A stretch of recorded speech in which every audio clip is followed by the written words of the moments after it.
કમોસમી વરસાદની આગાહી હવામાન વિભાગ દ્વારા અમરેલી, ભાવનગર અને દક્ષિણ ગુજરાતના કેટલાક જિલ્લાઓમાં માવઠાની આગાહી કરવામાં આવતા ખેડૂતો ચિંતિત બન્યા છે. પીએમ મોદીની સાણંદ મુલાકાત. વડાપ્રધાન આવતીકાલે સાણંદમાં માઇક્રોન ટેકનોલોજીના સેમિકન્ડક્ટર પ્લાન્ટનું ઉદ્ઘાટન કરશે, જે દેશ માટે ઐતિહાસિક ક્ષણ બની રહેશે. પ્રાકૃતિક ખેતી પરિસંવાદ. ગાંધીનગર વિધાનસભા ખાતે રાજ્યપાલ આચાર્ય દેવવ્રતની હાજરીમાં પ્રાકૃતિક ખેતી પર વિશેષ પરિસંવાદ યોજાયો, જેમાં સીએમ અને તમામ ધારાસભ્યો ઉપસ્થિત રહ્યા. ખેડૂતો માટે વેચાણ કેન્દ્રો. રાજ્યમાં પ્રાકૃતિક ખેતી કરતા ખેડૂતો હવે 200 જેટલા નિર્ધારિત કેન્દ્રો પરથી સીધું જ વેચાણ કરી શકશે તેવી મહત્વની જાહેરાત કરવામાં આવી. આપની કિસાન બચાવો યાત્રા. આમ આદમી પાર્ટીની પરિવર્તન લાવો કિસાન બચાવો યાત્રા આજે જામ ખંભાળિયાના ભાણવરી ગામે પહોંચી, જ્યાં ઈશુદાન ગઢવીએ જનસભા સંબોધી. વિધાનસભા સત્રની કાર્યવાહી. વિધાનસભામાં કૃષિ, પશુપાલન અને ગ્રામ વિકાસ જેવા મહત્વના વિભાગો પર પ્રશ્નોત્તરી કાળ દરમિયાન ઊંડી ચર્ચા કરવામાં આવી હતી.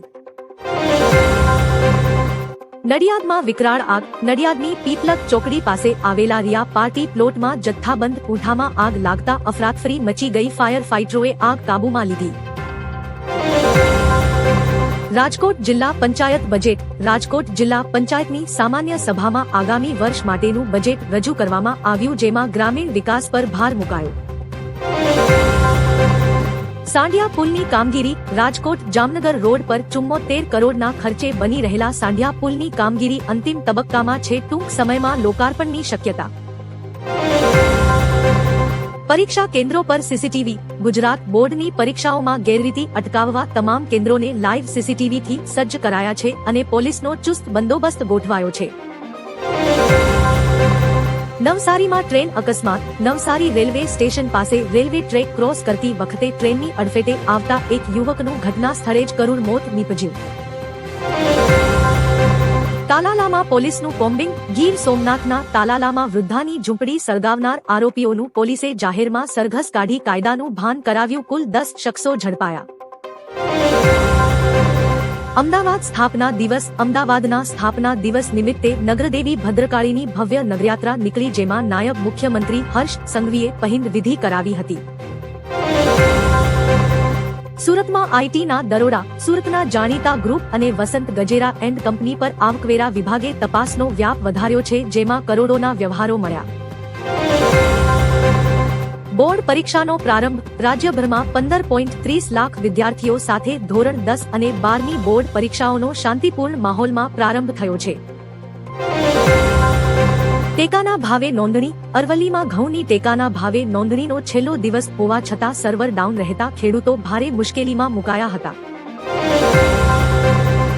ડાંગ દરબારનો પ્રારંભ. આહવા ખાતે ઐતિહાસિક ડાંગ દરબાર લોકમેળાનું ઉદ્ઘાટન કરવામાં આવ્યું, જેમાં મોટી સંખ્યામાં આદિવાસી સમાજ અને પ્રવાસીઓ ઉમટી પડ્યા. સાણંદ જમીન કૌભાંડ. સાણંદમાં કરોડોની કિંમતની સરકારી જમીન હડપ કરવાના મામલે તંત્ર દ્વારા કડક તપાસ શરૂ કરવામાં આવી છે.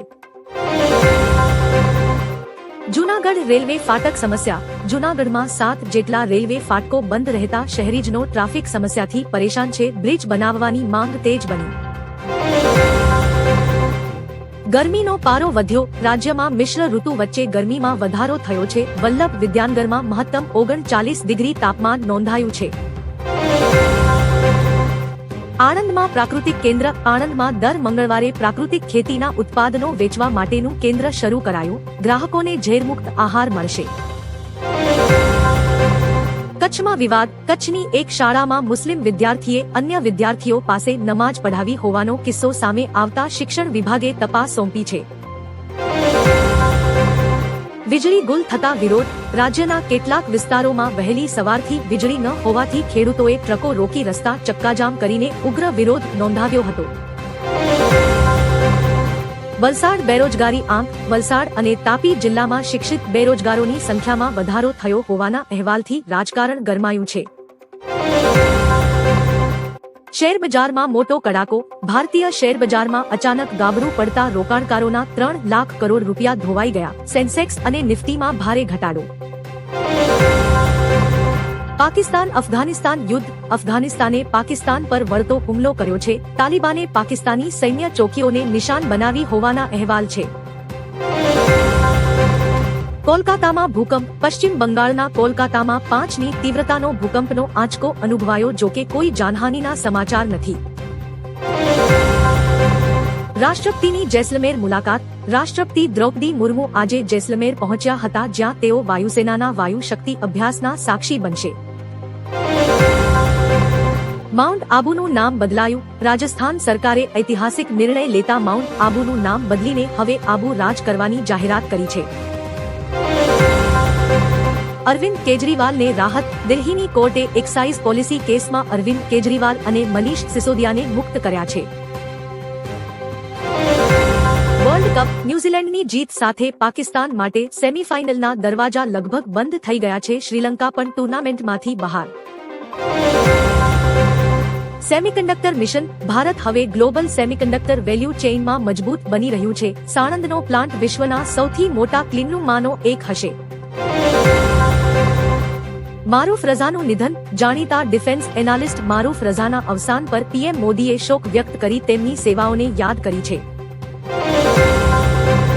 કેચ ધ રેઇન અભિયાન. પીએમ મોદીએ કેચ ધ રેઇન અભિયાન અંતર્ગત દેશવાસીઓને પાણી બચાવવા અને જળ સંચય કરવા અપીલ કરી છે. સીબીઆઈની કાર્યવાહી. સીબીઆઈએ 22-20 કરોડના બેંક કૌભાંડમાં મોટી કાર્યવાહી હાથ ધરી છે, જેમાં અનેક દિગ્ગજોના નામ સામે આવ્યા છે. ડ્યુરન્ડ લાઇન પર તણાવ. પાકિસ્તાની સેનાના હવાઈ હુમલા બાદ તાલિબાને સરહદ પર મોટા પાયે આક્રમક કાર્યવાહી શરૂ કરી છે. Air India deal. Air India દ્વારા નવા એરક્રાફ્ટની ખરીદી અને ટર્મિનલ વિસ્તરણ અંગે આંતરરાષ્ટ્રીય સ્તરે ચર્ચાઓ તેજ બની છે. ગુરુગ્રામ અકસ્માત. ગુરુગ્રામમાં સર્જાયેલા ગમખ્વાર માર્ગ અકસ્માતમાં એક બાઇક સવારનું મોત થયું છે. સમગ્ર ઘટના ડેશકેમમાં કેદ થઈ. સોના ચાંદીના ભાવ. આંતરરાષ્ટ્રીય બજારની અસરને કારણે સોના અને ચાંદીના ભાવમાં મોટો કડાકો જોવા મળ્યો છે. એલસીએચ પ્રચંડનું પ્રદર્શન. જેસલમેરમાં લાઇટ કોમ્બેટ હેલિકોપ્ટર પ્રચંડ પોતાની તાકાત બતાવશે, જે ભારતીય સેનાનું આધુનિક હથિયાર છે. રાજસ્થાનમાં 3 શહેરોના નામ બદલાયા. માઉન્ટ આબુ ઉપરાંત અન્ય 2 શહેરોના નામ પણ બદલીને સ્થાનિક સંસ્કૃતિ મુજબ રાખવામાં આવ્યા છે. બીસીસીઆઈનો દંડ. શિસ્તભંગના મામલે બીસીસીઆઈએ એક સ્ટાર ખેલાડીને મેચ ફીના 100% દંડ ફટકાર્યો છે, જેની ભારે ચર્ચા છે. ગ્લોબલ વોર્મિંગની ચેતવણી. મુખ્યમંત્રીએ ગ્લોબલ વોર્મિંગ સામે લડવા માટે ગ્રીન કવર વધારવા અને પર્યાવરણ જાળવવા નાગરિકોને આહવાન કર્યું. પાણીમાં પ્રદૂષણ. રાજ્યપાલે ચિંતા વ્યક્ત કરી કે ભૂગર્ભ જળમાં નાઇટ્રોજનનું પ્રમાણ વધ્યું છે, જે પીવાલાયક રહ્યું નથી. India versus Zimbabwe. આગામી મહત્વની મેચ પહેલા ભારતીય ટીમની પ્લેઇંગ 11માં 2 મોટા ફેરફારો થવાની શક્યતા સેવાઈ રહી છે. યુપી બિહાર સમાચાર. ઉત્તર પ્રદેશ અને બિહારમાં પણ રાજકીય ગતિવિધિઓ તેજ બની છે. નવા વિકાસ કાર્યોના ખાતમુહૂર્ત કરવામાં આવ્યા. ડિમોલિશનની કાર્યવાહી. રાજકોટના જંગલેશ્વર વિસ્તારમાં ગેરકાયદે બાંધકામો પર બુલડોઝર ફેરવી દેવામાં આવ્યું. લોકો ભાવુક થયા. Digital India. સેમિકન્ડક્ટર પ્લાન્ટની શરૂઆત સાથે જ ભારત હાઈટેક મેન્યુફેક્ચરિંગ હબ બનવા તરફ વધુ એક ડગલું આગળ વધ્યું છે.